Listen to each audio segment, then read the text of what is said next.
వారికి, మహారాజు శ్రీకృష్ణదేవరాయల వారికి, మహారాజు శ్రీకృష్ణదేవరాయల వారికి, మహారాజు శ్రీకృష్ణదేవరాయల వారికి, మహారాజు శ్రీకృష్ణదేవరాయల వారికి. చూసారా,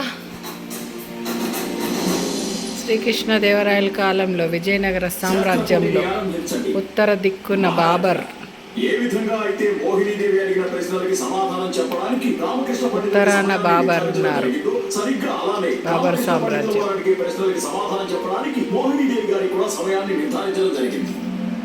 రామకృష్ణ పండితులు గారు, ప్రశ్నలు అడగడం ఆరంభించండి.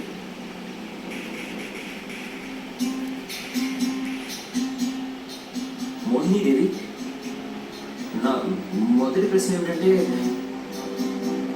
నేను ఎంత ఎక్కువగా పెరుగుతూ ఉంటానో అంతే తక్కువగా మీరు నన్ను చూడగలుగుతారు. నేనెవరిని? ఇప్పుడు ఓడించబోతున్నాడు మోహినీదేవిని రామకృష్ణ పండితులు.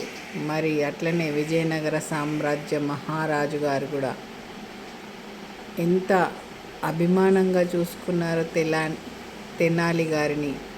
తెనాలి రామకృష్ణ పండితులు అని ఎంత అభిమానంగా అతన్ని కాపాడుకోవడానికి ప్రయత్నించాడు. తన యొక్క వజ్రం అన్నట్టుగా చూసుకున్నారు. ఆ కత్తి విసిరి మోహినికి బుద్ధి చెప్పి పోటీ మళ్ళీ నెలకొల్పేటట్టు చేసినారు. అలాంటి మహారాజు ఉండాలి. నిజంగా మనం ఆయన దగ్గర ఉన్నప్పుడు మనల్ని కాపాడుకునే మహారాజు కూడా ముఖ్యమే.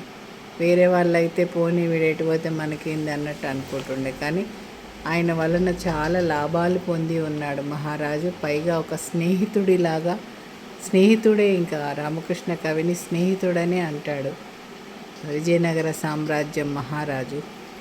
మరి అప్పట్లో విజయనగర సామ్రాజ్యానికి ఉత్తర దిక్కున బాబర్, మరి దక్షిణ దిక్కున 4 సామ్రాజ్యాలు, అన్నిటిని తట్టుకొని నిలబడిన ఏకైక వీరుడు విజయనగర సామ్రాజ్య మహారాజు శ్రీ శ్రీ శ్రీ శ్రీకృష్ణదేవరాయలు గారు. మనము ఆయన ఎపిసోడ్స్ని చూసి నిజంగానే ఎంత బాగుంది అని చెప్పి,